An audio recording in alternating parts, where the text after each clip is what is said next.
छत्रपति शिवाजी महाराज को नमन करते हुए, और मैं हमेशा जब छत्रपति शिवाजी महाराज का जिक्र करती हूँ तब राजमाता जिजाऊ को वंदन करना नहीं भूलती, क्योंकि मातृशक्ति नहीं होती तो हमारे राजे छत्रपति नहीं होते। भारत रत्न डॉक्टर बाबा साहेब अम्बेडकर को भी वंदन करती हूँ, क्योंकि उनकी घटना नहीं होती तो गीता जैन इस मंच पे नहीं होती। जहां राजस्थान के बहुतेरी बस्ती यहाँ है, वहां महाराणा प्रताप को वंदन करना कैसे भूल सकती हूँ। उनको वंदन, उनके शौर्य को वंदन। स्वतंत्र वीर विनायक दामोदर सावरकर को वंदन करती हूँ। सभी महानुभाव को इस गीता का वंदन। विराजे हुए पाठ पे हमारे आचार्य श्री जी को भी यहां से वंदन करती हूँ, उनका आशीर्वाद चाहती हूँ। सभी वक्ताओं ने काम के बारे में बताया। मुझे लगा कि शायद हम कुछ नया कर सकते हैं। चलिए आज कहानी से शुरुआत करती हूँ। एक जंगल था, कुछ मीरा भाईंदर जैसा ही समझ लीजिए, पर एक जंगल था और उस जंगल में बहुत सारे प्राणी, जब जंगल है तो रहते ही होंगे, तो रहते थे। और एक दिन उस जंगल में आग लग गई। सब कंफ्यूज, क्या करना है, कोई इधर जा रहा है, कोई उधर जा रहा है। लेकिन एक चिड़िया थी, उस चिड़िया ने क्या किया, बाजू के तालाब में गई, अपने पंख को भिगोया, फिर आग लगने वाली जगह पे आई, पंखों से पानी छिड़का, ऐसे बार बार करती रही। दौड़ने वाले प्राणी उसके नजदीक आए, बोले ये क्या कर रही हो, इससे कोई आग बुझने वाली है? चिड़िया ने जवाब दिया कि अगर आग बुझने नहीं वाली है या बुझने वाली है ये तो वक्त बताएगा, लेकिन जब भी आग बुझेगी तब इतिहास में लिखा जाएगा कि चिड़िया आग बुझाने वालों में थी, लगाने वालों में नहीं थी।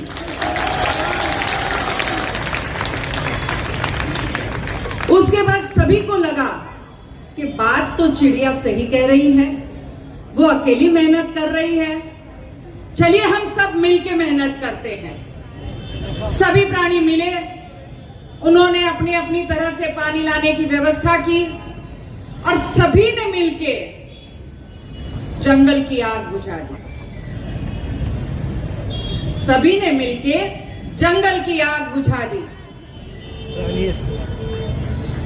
तो मीरा भाईंदर की भ्रष्टाचार की, झूठ की, डर की, गुंडागर्दी की आग कौन बुझाएगा? आप सब बुझाओगे। आप सब इस शहर के रक्षक हो और आइए हमें मिलके इस शहर की एक गुंडागर्दी, भ्रष्टाचार की आग को बुझाना है, ताकि इतिहास में जब ये लिखा जाएगा कि 19 से 24 भी अमन शांति का रहा, तो उस इतिहास में एक नाम आप सभी का होगा। आप सभी रक्षक को, इतनी बड़ी जनशक्ति को मैं सलाम करती हूं।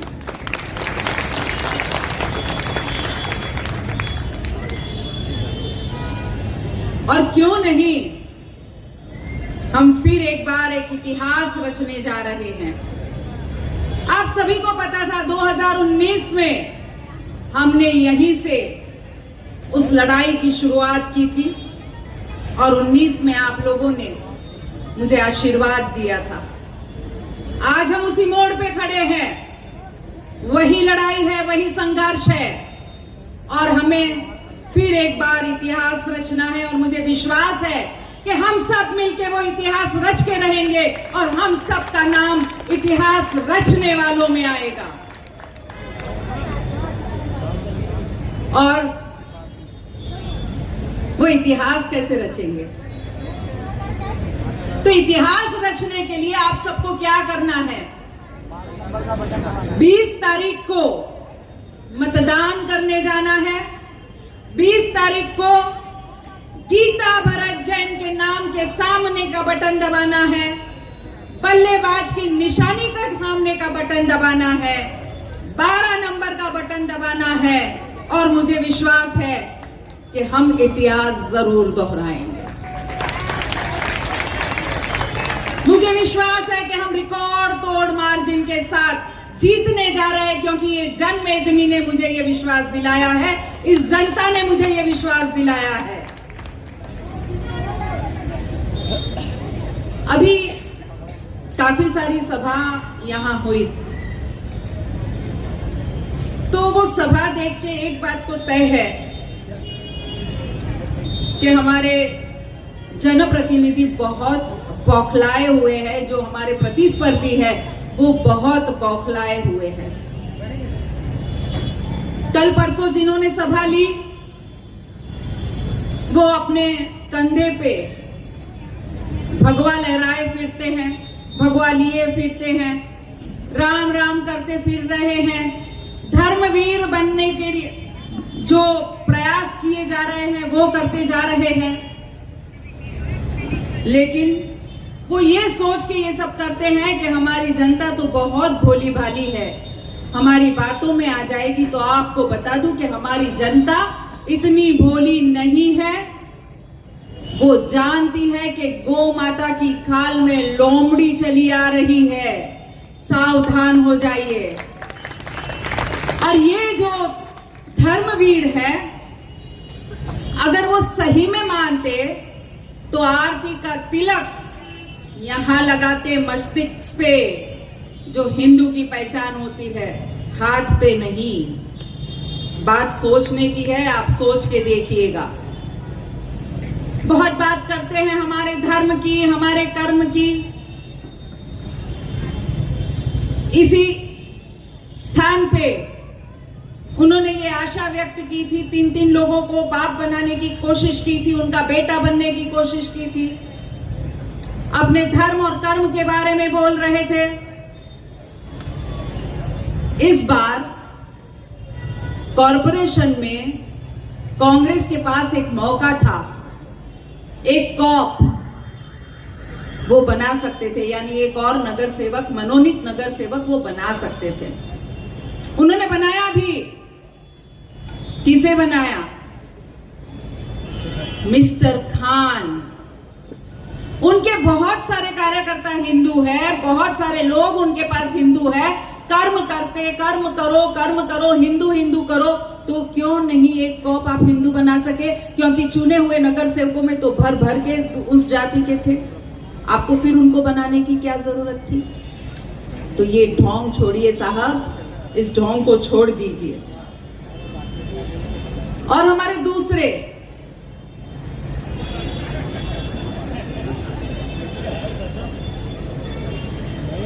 बहुत डरे हुए हमारे दूसरे प्रतिस्पर्धी 2 दिन से समाचार आ रहे हैं कि तीसरे पायदान पे चले गए हैं, इसलिए कुछ ज्यादा ही डरे हुए हैं। और प्रॉब्लम ये होता है कि जिनको वो बुलाते हैं इसी स्थान पे, स्मृति जी ने जब प्रचार करने आए थे तब उन्होंने साफ साफ कह दिया था कि कोई भ्रष्टाचारी, कोई बलात्कारी को हम नहीं सहन करेंगे। अभी अभी सुमन जी ने कहा, गडकरी जी ने आशा व्यक्त की है और उन्होंने इन शब्दों में कहा है कि बीजेपी के जो पाक है, मैं गुजराती लोगों ने, आपने अगर गुजरात समाचार पढ़ा हो तो बीजेपी के पाक में सड़न हो गई है, उसे साफ करने की जरूरत है, ये गडकरी जी कह रहे हैं।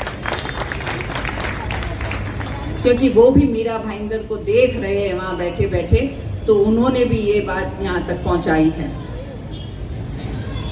तो ऐसे हमारे दूसरे प्रतिस्पर्धी जिन पे इतने सारे केसेस है, इनके इतने सारे गुनाह है,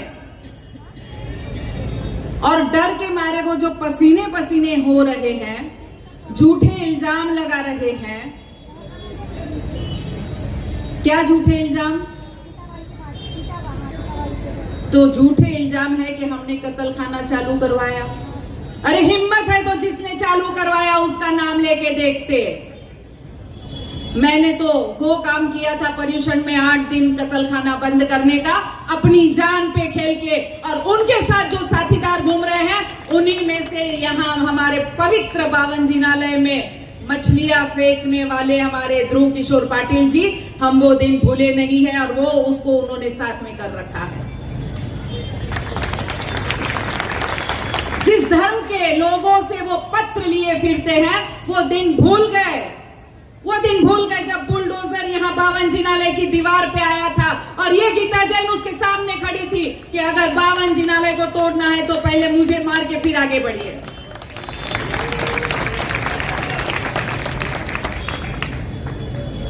और क्या कहते हैं आप लोगों को भ्रम में डालने के लिए कि गीता जैन असली भाजपाई नहीं है।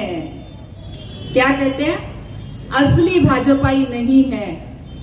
तो भाई 2019 में सिर्फ 24 घंटों में अगर किसी ने बीजेपी को समर्थन दिया था तो एकमात्र आमदार गीता जैन थी। और क्या गीता जैन को वोट मतलब उनको वोट? ये डर के मारे उनके मुंह से बार बार ये शब्द निकल रहे हैं। 2019 में तो आपने ये नहीं कहा था, फिर 2024 में ये क्या बात हो गई कि उनको वोट यानी गीता को वोट? तो वो कितने असली भाजपाई है और गीता जी कितनी असली भाजपाई है, मैं चाहूंगी कि आज एक बार तो वो आप देख ही ले।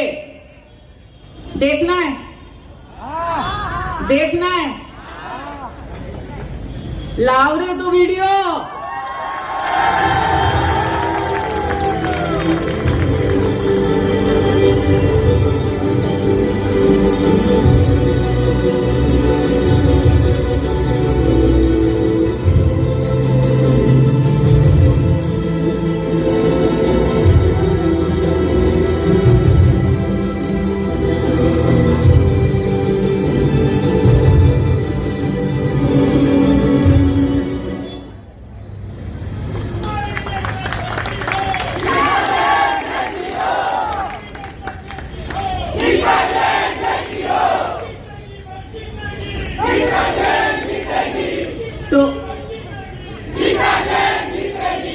तो 2019 में सिर्फ 24 घंटे में अगर किसी ने समर्थन दिया था देवा भाऊ तो वो थी गीता जैन बिन शर्त।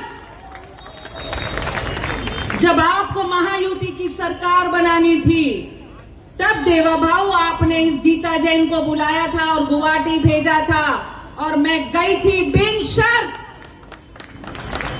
और जब जब हमारी पार्टी को जरूर पड़ी, परिषद हो, राज्यसभा हो, राष्ट्रपति हो, तब तब इस गीता जैन ने आपको मदद की है बिन शर्त। और मैं तो हूं असली भाजपाई। अब नकली भाजपाई का सुन लो। अभी अभी वीडियो देखा था, एक दिन तो उन्होंने इस्तीफा दे दिया था।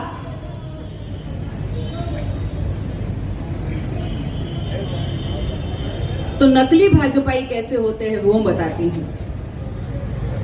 बोर्ड पे दुपट्टे पे निशान लिए फिरते हैं, लेकिन जब पार्टी को उनकी जरूरत होती है तब वो किस तरह से बिहेव करते हैं आपको बताना चाहूंगी। आपको याद होगा अभी 6-7 महीने पहले लोकसभा का इलेक्शन था। लोकसभा के इलेक्शन में माननीय मोदी जी ने यहां मस्के जी को इलेक्शन लड़ने के लिए भेजा था, उनका हाथ मजबूत करने के लिए भेजा था। और तब ये नकली भाजपाई इस्तीफे का नाटक कर रहे थे। आपको याद होगा सभी जाके इस्तीफा दे रहे थे। और आपकी इस शेरनी ने, इस बहन ने क्या किया? मोदी जी का आदेश सराखों पर 40,000 से ज्यादा वोटों से यहां से वो सांसद भेजा जो ऊपर जाके मोदी जी के हाथ मजबूत कर रहा है, और वो भी बिना शर्त। उन्होंने ये अधिकार ले लिया है कि वो आपको सिखाए कि असली और नकली भाजपाई क्या होते हैं। तो इसीलिए मुझे आपको बताने की जरूरत थी कि असली और नकली भाजपाई क्या होते हैं। और असली भाजपाई हमेशा अपने वचन के पक्के होते हैं। जैसे 2019 में इसी अहिंसा चौक से मैंने आप लोगों को वादा किया था, मोदी तुझसे बैर नहीं, मेहता तेरी खैर नहीं। वो बात याद आ गई, वो बात याद आ गई। तब सबने यही नारा मेरे साथ लगाया था, तो मुझे लगा अहिंसा चौक से इस नारे को तो जरूर याद दिलाना चाहिए। मैंने इस अहिंसा चौक पे जब ये नारा लगाया था और आप लोगों को वचन दिया था, इस पवित्र स्थान से मैंने ये वचन दिया था कि मैं जाके तुरंत ही बीजेपी को ज्वाइन करूंगी, वो मैंने पाला था। आज फिर जब मैं जीतने जा रही हूं, मैं जरूर जीतूंगी। आपसे ये वादा करती हूं कि मोदी जी का साथ तब भी मैंने दिया था, मोदी जी का साथ आगे भी मुझे देना है, क्योंकि भाई मेरे कदम और कहीं उठते ही नहीं हैं।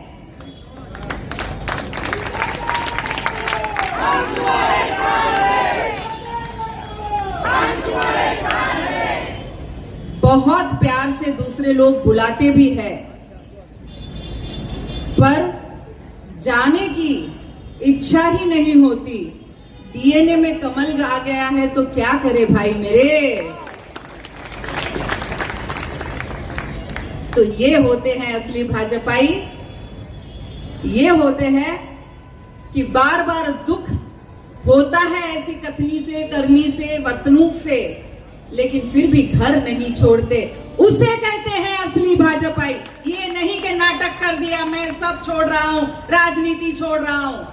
हम वो नाटक नहीं करते। हम तो कहते हैं कि गुस्सा हो, खुशी हो, गम हो, हम हमारे परिवार के साथ रहते हैं, हम परिवार को नहीं छोड़ते। और इसीलिए फिर एक बार दोहराती हूं इस पवित्र अहिंसा चौक से कि आप बिल्कुल ये ना समझे कि आप अगर मुझे वोट देंगे तो कहीं और जाएगा। बिल्कुल नहीं, कहीं और नहीं जाएगा।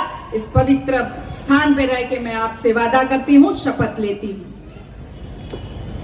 क्योंकि जनता से किया गया वादा तब भी निभाया था और वादा खिलाफी करना मेरी आदत नहीं है। आज भी वही वादा करके आपके पास आई हूं।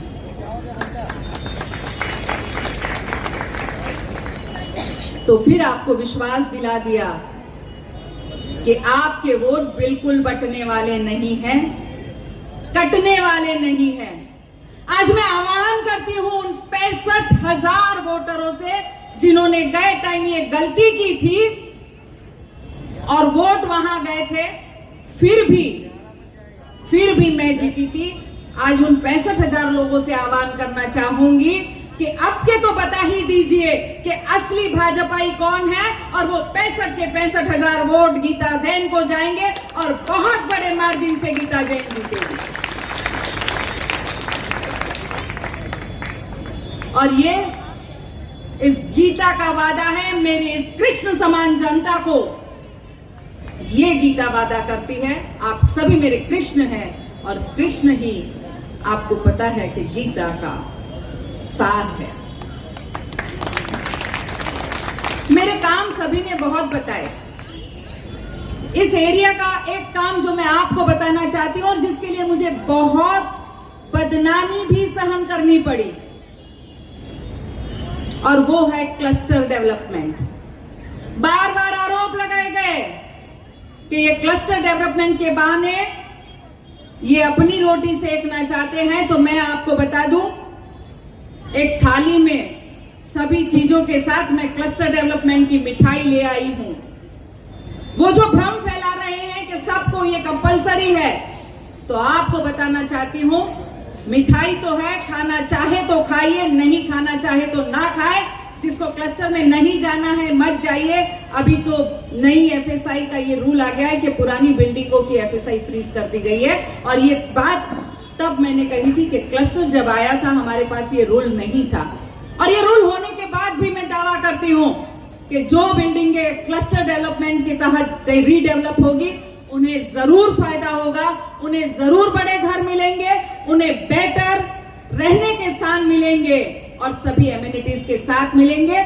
मैं इस मंच से जो कहती हूं, आप जीआर देख ले या किसी एक आर्किटेक्ट को बिठा दे मेरे सामने, अगर वो कहे कि मैंने झूठ कहा है, तो फिर वादा करती हूं कि आपके सामने फिर कभी वोट मांगने नहीं आऊंगे।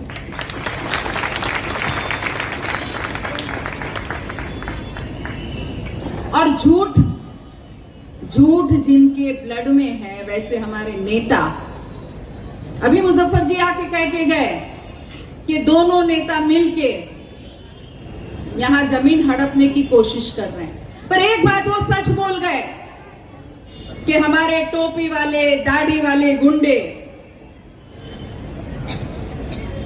यहां आएंगे, जमीन हड़पेंगे। बिल्कुल मेहता जी, आप और मुजफ्फर जी मिलके टोपी वाले को भी लाएंगे, दाढ़ी वाले को भी लाएंगे और हमारी जमीन हड़पेंगे, ये हमें पता है। सच उनके मुंह से निकल गया और आप सावधान रहिए, आप सावधान रहिए ऐसे लोगों से जो आपकी जमीन हड़पने आए हैं। आपकी जमीन, आपका घर सुरक्षित रखना है तो आपके पास एक ही पर्याय है, एक ही पर्याय है,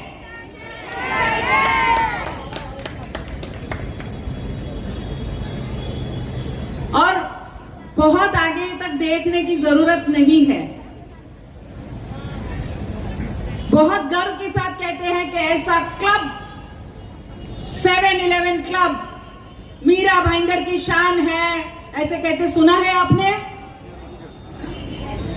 तो जमीन हड़प के बनाया गया ये क्लब इस बात का गवाह है कि उनकी मंशा क्या है। आज भी वहां के खेडूत रोते हुए हमारे पास आते हैं, उनकी जमीन हड़प ली गई है और उनको न्याय आज दिन तक नहीं मिला। आप किसको, अगर आपने कोई गलत निर्णय ले लिया तो आपके भविष्य का विचार भी आप कर लीजिए।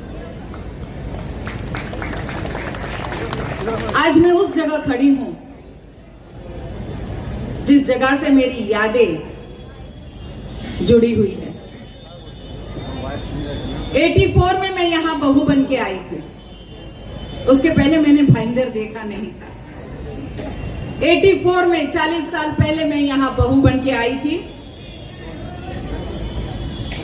और जैसा अभी पॉडकास्ट में सुना, मैंने सर पे हंडे लेके उस कांग्रेस ऑफिस के कॉर्नर से पानी इस आकाशगंगा की बिल्डिंग में लेके गई हूं और मुझे पता है यहाँ रोड लोगों की पानी की हालत क्या थी तब। 84 याद कीजिए, यहाँ कुछ लोग बैठे होंगे जिन्होंने उस समय ये नारा लगाया था, है कोई माई का लाल पानी लाएगा मीठा लाल। 4 हाथ उठ गए, 4 पुराने लोग यहाँ बैठे हैं। यस काका, आप भी बैठे हैं। और क्या यहां चल रहा है मैं आपको बताना चाहती हूं। धमकियां आ रही है मेरे कार्यकर्ताओं पे, धमकियां उनको उठवा के लेके जा रहे हैं, लेकिन आप इस नारी को नहीं डरा सकते। मैं आपको विश्वास दिलाती हूं कि वो मुझे नहीं डरा पाएंगे। मर्दानगी अगर आप में दिखानी है, ये छोटी छोटी हरकतें करके क्या मर्दानगी दिखा रहे हैं।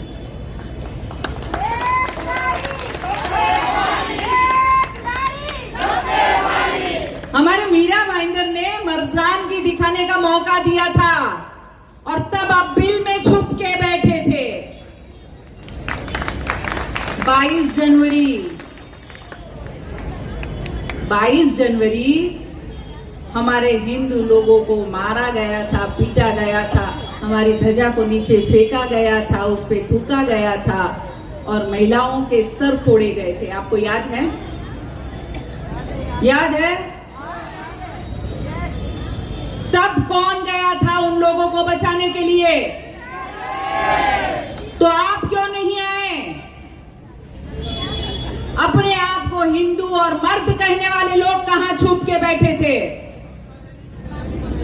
और मैंने तो वहां मैं खुद गई थी और जिन्होंने ये कार्य किया था वो आज भी जेल में है। तो जब जब मेरे परिवार पे आंच आई, ये मीरा भाईंदर मेरा परिवार है, मेरे परिवार पे जब जब आंच आई तो यहां बहू बन के आई हुई आपकी ये बहू, आपकी भाभी अपने परिवार को बचाने के लिए सबसे पहले खड़ी थी।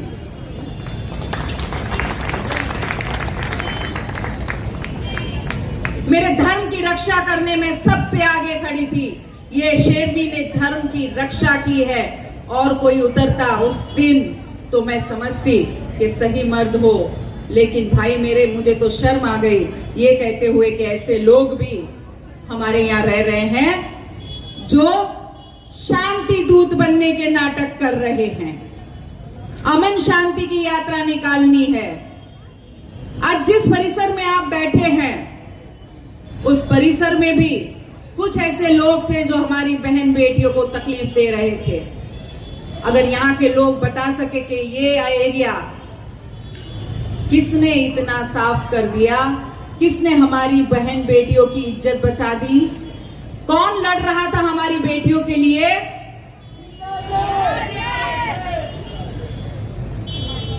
एक बात मैं उन लोगों से और आप लोगों से कहना चाहूंगी कि ऐसा कुछ कहने पे मुझे मुस्लिम विरोधी कहा जाता है। एक बात बहुत क्लियर है कि जब बात परिवार पे आती है, धर्म पे आती है, तो हाँ मैं हिंदू हूं और मुझे उसका गर्व है और मैं अपने धर्म की रक्षा जरूर करूंगी। बात जब सनातन धर्म पे आती है, मेरे जैन धर्म पे आती है, तब मैं उठ खड़ी होंगी मेरे धर्म की रक्षा के लिए, फिर चाहे कोई मेरी केबिन में एक मछली और कोयता लेके घुसाए। पर बात जब जनप्रतिनिधि की आएगी तब मैं इस शहर के हर बच्चे, बूढ़े, महिला का काम करने के लिए बाध्य हूं। ये मेरा फर्ज है और मेरा फर्ज मैं निभा के रहती हूं और तब मैं जात पात धर्म नहीं देखती। तो उसके लिए क्या कहते हैं, ये तो सिर्फ उत्तन का काम करती है, मच्छीमारों का काम करती है, मुसलमानों का काम करती है, वहां सीसीटीवी। अरे भाई मेरे, मैंने इतने सारे काम किए, पानी लाया मैंने, आपको याद है कि नहीं, उन्होंने एक बार कहा था इस यहीं से या कहीं और वेस्ट में से ही कि अगर मुझे वोट नहीं दिया तो मैं मेट्रो में बैठने नहीं दूंगा। याद है कि नहीं आपको? वो कोशिश तो वही कर रहे हैं, कोशिश तो वही कर रहे हैं कि आप मेट्रो में नहीं बैठो और इसीलिए उन्होंने वो जमीन अपने नाम कर रखी है। लेकिन वायदा मैं करती हूं कि काम हमारे शहर का कहीं भी रुकने नहीं दूंगी, चाहे वो मेट्रो न बनाने दे, बना के रहूंगी। आपको वादा करती हूं कि 3 महीने में आप काशी गांव से और अगले साल के अंत तक आप सुभाष चंद्र बोस मैदान से मेट्रो में जरूर बैठोगे।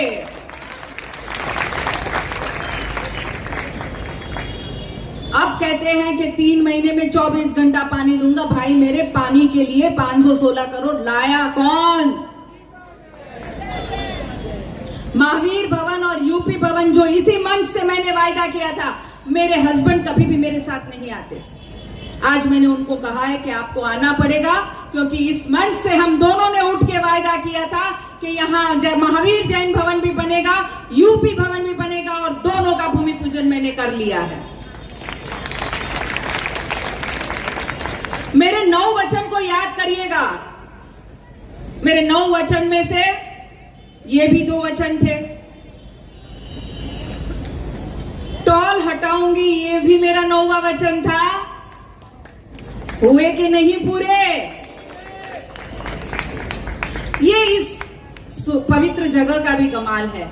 मैंने 9 वचन इसी जगह से दिया था और आज मैं गर्व से कहती हूं कि इसी जगह से मैं ऐलान करती हूं कि मैंने वो वचन पूरे किए हैं। काम जरूर स्टार्ट हुआ है कोरोना की वजह से, आज मैं आपको काम शुरू किया वो दिखा सकती हूँ, लेकिन 9 के 9 वचन मैंने पूरे जरूर किए हैं। और ये मेरी महानता नहीं, इस पवित्र जगह पे मैंने वो वचन दिए थे, इसलिए दादा गुरुदेव की कृपा से ये वचन पूरे हुए, ये मेरा मानना है।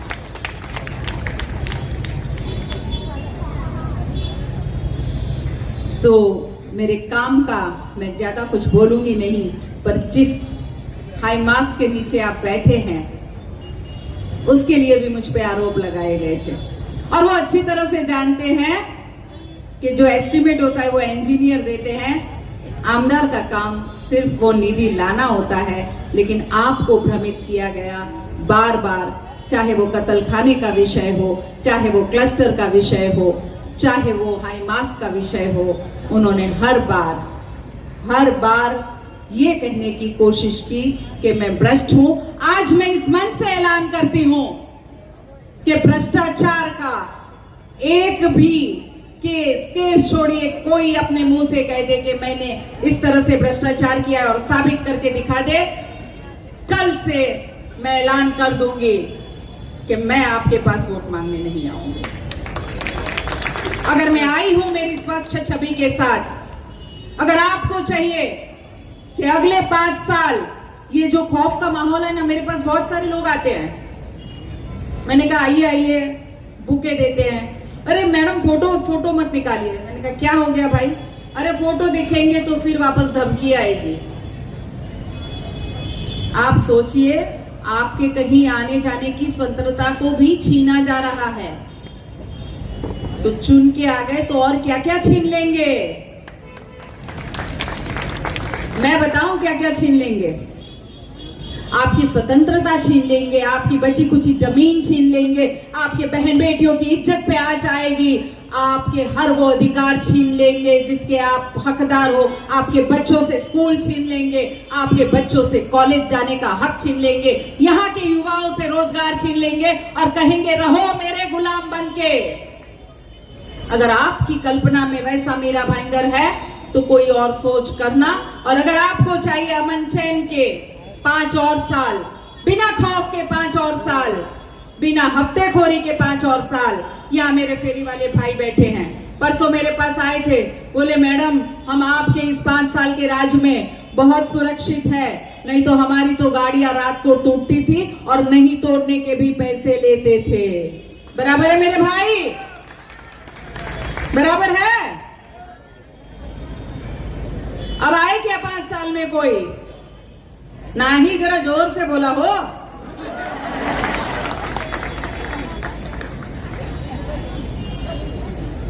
तो सभी भाइयों को मैं फेरी वाले भाई यहां से दिख रहे हैं, आपको थोड़ी सी प्रॉब्लम हो रही है, उसकी भी माफी मांगती हूं।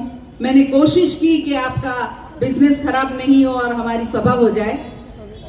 तो मैं आपसे पूछना चाहती हूं, क्या आपको रात को गाड़ी टूटती थी?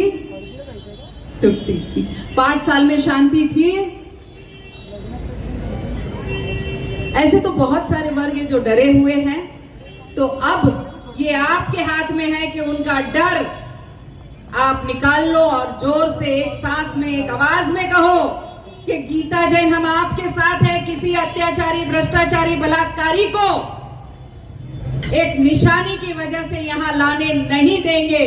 क्योंकि एक है जो कमल है, एक है जो कीचड़ है। हमारी तो लड़ाई कीचड़ से है भाई, कमल से हम कहां लड़ रहे हैं।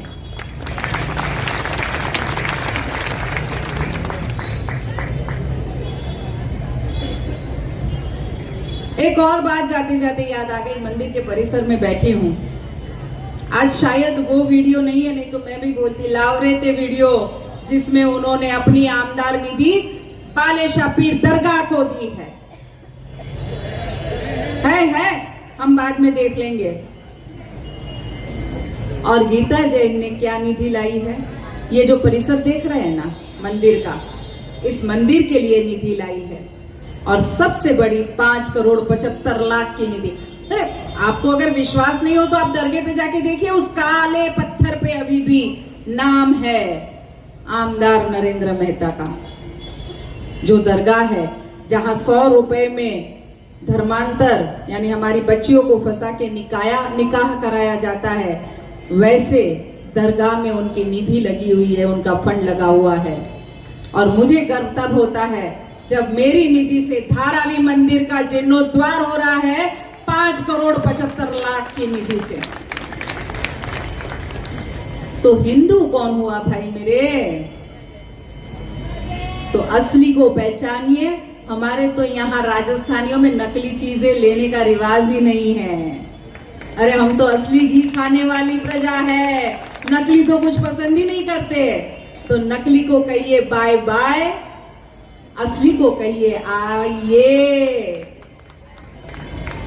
तो आप सभी से विदा लेने के पहले एक बार जरूर आपसे ये वादा करके जाती हूं कि आपने जिस गीता जैन पे विश्वास रखा था 2019 में, और आपका विश्वास कहीं टूटा नहीं, वही विश्वास